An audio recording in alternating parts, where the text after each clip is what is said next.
श्री शिवाय नमस्तुभ्यम। हम सबको पता है कि सकट चौथ का बहुत ही पावन सा दिन आ गया है, तो काफ़ी ज़्यादा लोग ये परेशान थे कि भैया व्रत और पूजा से रिलेटेड कोई ऐसी चीज़ें बता दो जो हम लोग को ना पता हो। तो पहले तो हम लोग इसकी बातें करेंगे, साथ ही साथ जो लोग पहली बार व्रत कर रहे हैं, चाहे वो महिलाएं हों या फिर बहुत सारे लोग करते हैं व्रत, तो जो भी लोग पहली बार व्रत कर रहे हैं उनको कौन सी चीज़ों का ध्यान देना है, चांद देवता को अर्घ कैसे देना है, चांद देवता दिखाई कब देंगे, बादल हो तो क्या करेंगे, इन सभी की बातें इस पूरी वीडियो में हम लोग करने वाले हैं। बहुत ही ध्यान से सुनिएगा जिससे जानकारी आपको पूरी और सटीक तरीके से मिल पाए, ठीक है ना। बहुत ध्यान से सुनिएगा। देखो, सबसे पहले मैं आपको बार बार यहाँ पे नहीं बताऊंगा कि आपका जो सकट चौथ है कब है। 100 बार बता चुका हूँ, 17 तारीख को आपका सकट चौथ होगा। पंचांग के थ्रू आपको मैंने प्रूफ भी कर रखा है ना।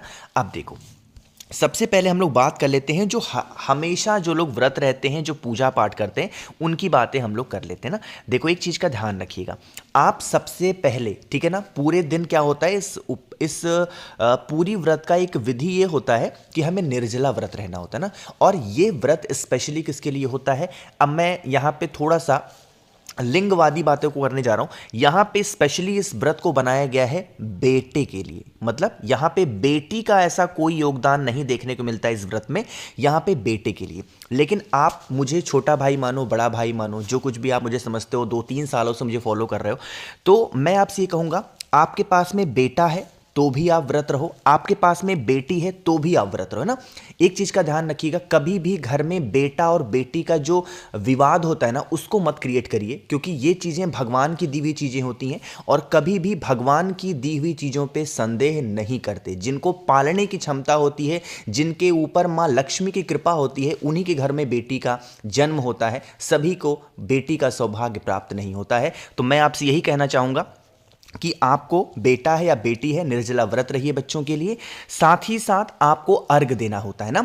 अर्घ देने की विधि ये होती है कि जैसे करवा चौथ नहीं होता है कि हम लोग अपने हस्बैंड के लिए व्रत रहती हैं महिलाएं, तो चांद को देखती हैं, फिर चलनी में चांद को देखती हैं, उसके बाद फिर दीपक लगाती हैं। पूरा प्रोसेस आपको ऐसे करना, बट इस विधि में, इस व्रत में चांद देवता को चलनी वगैरह से नहीं देखा जाता, सिर्फ दर्शन किया जाता है और उसके बाद में उनको अर्घ दिया जाता है। अर्घ में कौन कौन सी चीजों को डाला जाता है, सबसे पहले मैं आपको बता दूं कि आपके यहां जैसे भी पूजा पाठ होती हो, जो भी विधियां होती हो, आप वैसे फॉलो करना।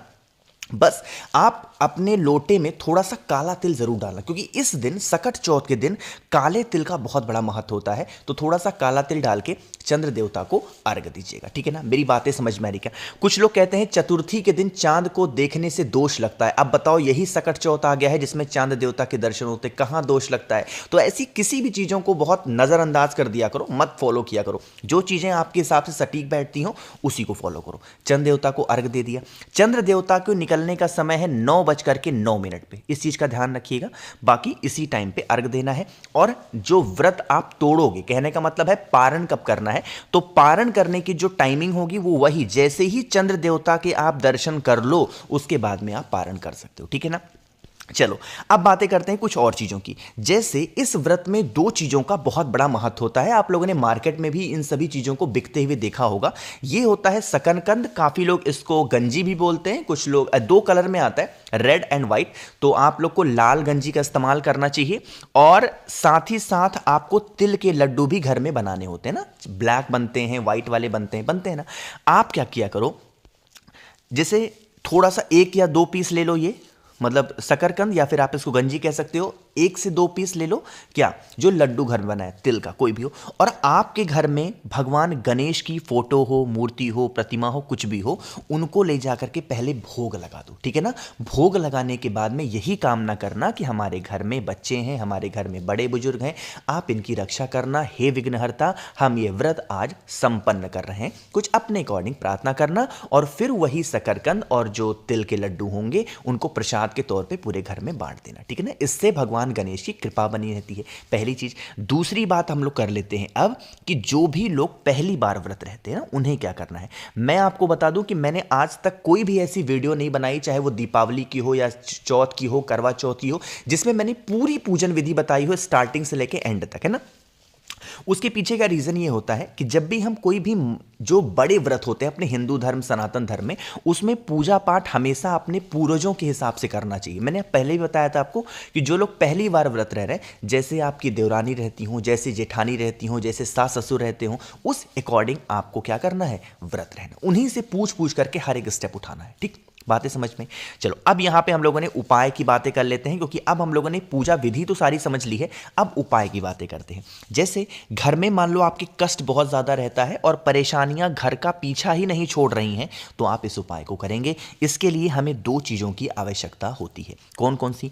एक तो आपको लेना होता है काला तिल, है ना। इस दिन मैंने आपको बता रखा है काले तिल का बहुत बड़ा महत्व होता है, तो थोड़ा सा 1 चुटकी काला तिल लीजिएगा। घर की स्थिति को सुधारनी है, क्लेश को घर से दूर करना है, तो अपने घर में क्या लाना है, मिठास लेकर के आनी है। तो किसका इस्तेमाल करोगे? अरे भाई शहद का तो इस्तेमाल करेंगे, शहद लेना। अब इन सभी चीज़ों को लेकर के सीधा पहुंचो महादेव के शिवलिंग के पास में। थोड़ा सा नियम समझेंगे, थोड़ा सा तरीका समझेंगे। देखो महादेव का शिवलिंग है, फेस कौन सी दिशा में रखना होता है, नॉर्थ डायरेक्शन। यह उपाय मन है मंदिर में करो, मन है घर पे करो, सुबह से लेकर के शाम तक के टाइम पे कभी भी कर सकते हो, कोई इशू नहीं है, कोई दिक्कत नहीं थी।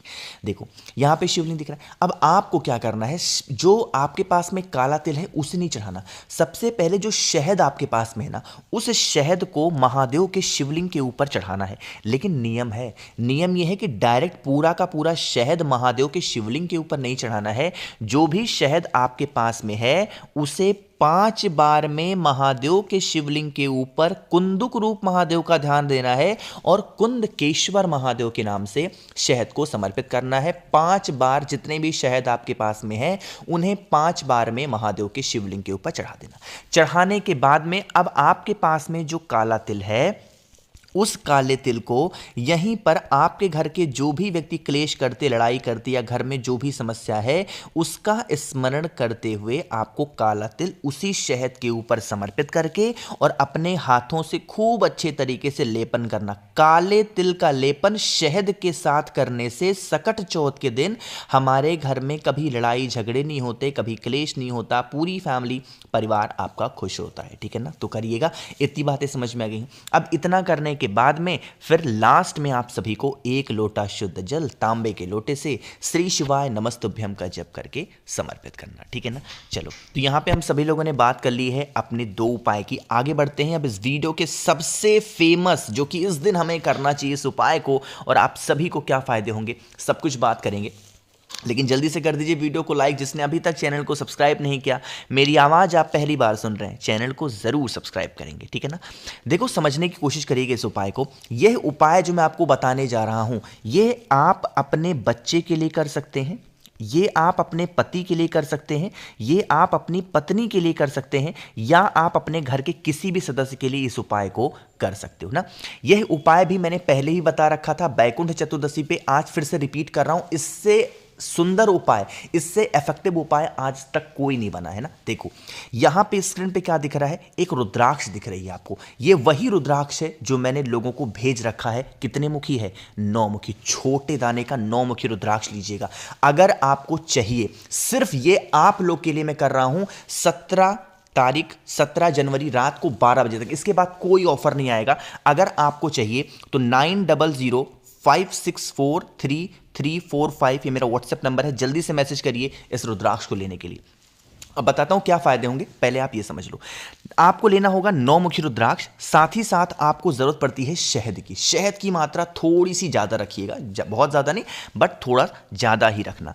अब इसे लेकर के पहुंच जाना महादेव के शिवलिंग के पास में।